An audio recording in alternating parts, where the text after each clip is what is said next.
Não imaginava esse caminho. Na verdade, eu ser jornalista hoje é meio que por acaso, porque eu prestei várias coisas antes de prestar jornalismo, até educação física, que não tem nada a ver comigo, né? E o Mackenzie foi meio que por acaso, quando eu entrei. E a minha trajetória com a profissão tem a ver com uma revista que eu gostava muito, que é a revista Caros Amigos, que eu lia bastante, e que me motivou a seguir a profissão. E por sorte acabei trabalhando lá depois, né? Eu costumo dizer que minha carreira seguiu por um caminho de revisteiro, só trabalhei com revistas alternativas ou independentes. Eu prefiro o termo independente. Então passei em Caros Amigos, Revista do Brasil, Retrato do Brasil, que é de um povo que fez jornalismo lá na ditadura, né? Pessoal do movimento, Revista Realidade. Então eu costumo dizer que eu tive duas faculdades muito boas, o Mackenzie e a faculdade com esses jornalistas, que não tinham diploma, mas eram grandes mestres, assim. Sim, a gente sabe que o mercado está numa crise brava, muitas demissões, muitos bons jornalistas fora dos grandes veículos. Tem um rearranjo aí por conta da internet, evidente. As receitas dos jornais estão caindo bastante, publicidade, etc. E eu tenho percebido que a coisa do imediatismo, ele tem sido muito sobreposto em relação à qualidade do que se produz. Eu acho que agências, sejam de comunicação, conteúdo, a gente faz essa diferenciação, conteúdo e comunicação, porque a gente não é uma agência de comunicação, a gente produz conteúdo, não faz comunicação exatamente. Então a gente a gente vê que essa brecha do mercado pode ser ocupada por jornalistas com alguma trajetória, com experiência, que é o nosso caso, né? E isso tem dado muito certo assim nesse primeiro semestre, porque a gente reparou que a resposta do que a gente tem produzido é muito positiva. Justamente por isso, porque a gente apura direitinho, a gente faz várias entrevistas, a gente vai a fundo nas informações, a gente não faz aquela coisa rasa que é uma impressão que a impressão que eu tenho é que hoje se faz muita coisa rasa. É lista de 10 coisas não sei o quê, é lista daquilo e tal, e a gente não segue esse caminho. A gente quer fazer jornalismo de profundidade, que é o que a gente acredita, o que a gente gosta e tal. A gente sabe que isso é caro, é muito caro fazer reportagem hoje, mas ainda há espaço. E eu acho que essa turma que está saindo das redações vai acabar enxergando um pouco isso, seja sozinho, seja em coletivos, seja da maneira que achar que for melhor. Bom, a primeira constatação que dá para se fazer é que o ambiente online ele virou protagonista, que na minha época ele não era protagonista ainda. Os veículos impressos eram os protagonistas, sobretudo, e os radiofônicos também, né? Televisivos, claro. E a internet ela proporcionou uma ampliação de atuação, seja do ponto de vista jornalístico, seja do ponto de vista de comunicação. Redes sociais, Facebook, hoje você tem um sujeito que é especialista em mídia social. Eu até hoje não entendo muito bem o que é um especialista em mídia social. Porque o cara ele pode fazer um post de marketing, colocar esse post de marketing e falar que está fazendo jornalismo.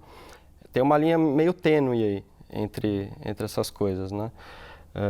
Agora, o que eu acho que é mais interessante de quando eu me formei para agora, pensando jornalisticamente, é que você tem muito mais liberdade para trabalhar.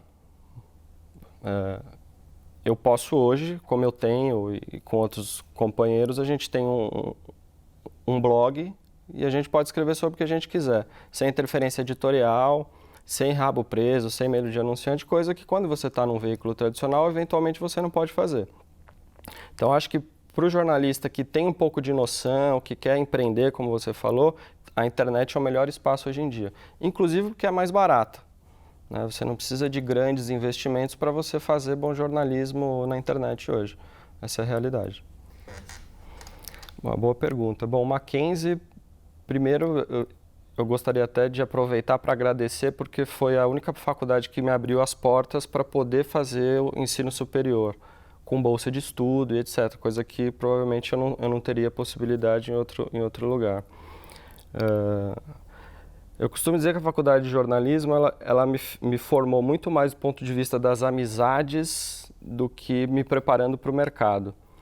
Eh, Alguns professores pontuais, você no caso, a Jung, foram muito importantes nessa trajetória, de achar um rumo, de guiar nesse rumo e tal.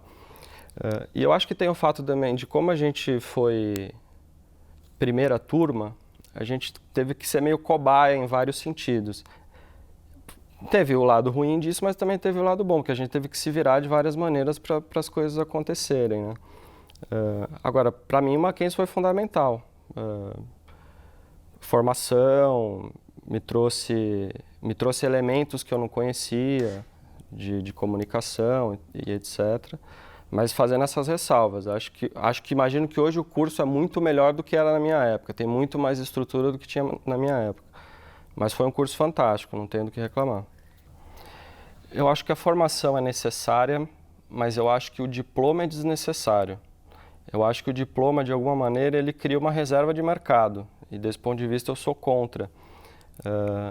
Justamente pegando a minha trajetória com quem eu trabalhei, eu reparei que assim, Sérgio de Souza trabalhou na Realidade, Raimundo Pereira criou o jornal Movimento e outras figuras, grandes jornalistas, respeitadíssimos e não tiveram diploma. A formação deles foi na rua, né, na sola de sapato, criando e etc. Mas eu sou a favor da faculdade de jornalismo. Eu imagino que o ideal hoje seria um curso de comunicação mais amplo e você apostar em pós-graduações mais específicas para setores da imprensa, assim, para o trabalho com a imprensa. Mas sou contra o diploma. Não sei se eu respondi a sua pergunta. Como é que você avalia o jornalismo praticado no Brasil hoje? Ruim. Ruim, sobretudo praticado pela imprensa tradicional, pela imprensa mainstream, né? Não que não exista exceção, claro que existe exceção, não vou ser idiota aqui de generalizar, falar que tudo que é feito é ruim. Mas existe uma espécie de pastelaria, né? Uma coisa assim, vamos fazer, vamos publicar, vamos colocar, vai saindo as notícias e um sujeito atento, um leitor atento, pegar um jornal do dia, ele vai ver uma série de erros. Informações não apuradas, fontes estranhíssimas. Bom, você pega o caso desta semana da revista Veja com a briga com o Romário, que publicou um documento falso. A resposta da Veja, ela evidencia um pouco tudo que eu abomino no jornalismo, que ela fala assim, a gente não queria errar, mas a gente também confiou na fonte. Pô, mas você confiou na fonte que te passou esse documento e não ouviu o principal interessado, que é o Romário? Então, não sei, me parece Aí me parece má fé, não me parece que é perdoável desse ponto de vista, né? Agora sim, também existem vários projetos surgindo que não têm necessariamente uma repercussão de massa, que são grandes projetos de jornalismo, tanto no Brasil como fora daqui, que faz jornalismo sério. E a minha expectativa é trabalhar em prol da divulgação desse jornalismo sério. Então, eu posso citar alguns exemplos. A própria Agência Pública de Jornalismo Investigativo é um caso que eu acho bem emblemático no Brasil. É um troço recente que faz jornalismo sério. E tem público querendo jornalismo sério.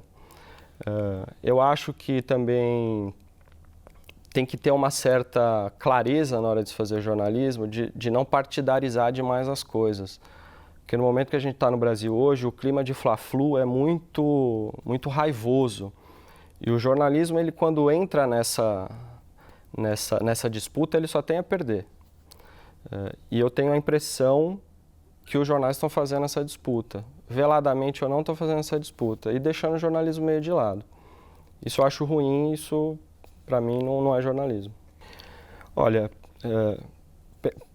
vou falar do ponto de vista mais geral, tá? Porque eu acho que é muita coisa para uma resposta só. Mas algo que eu senti falta e que eu acho que seria importante você dar ao aluno é uma leitura de conjuntura. Mostrar para o aluno que existem jornais que têm tendências, que têm interesses e que esses interesses são legítimos, desde que esses interesses sejam transparentes.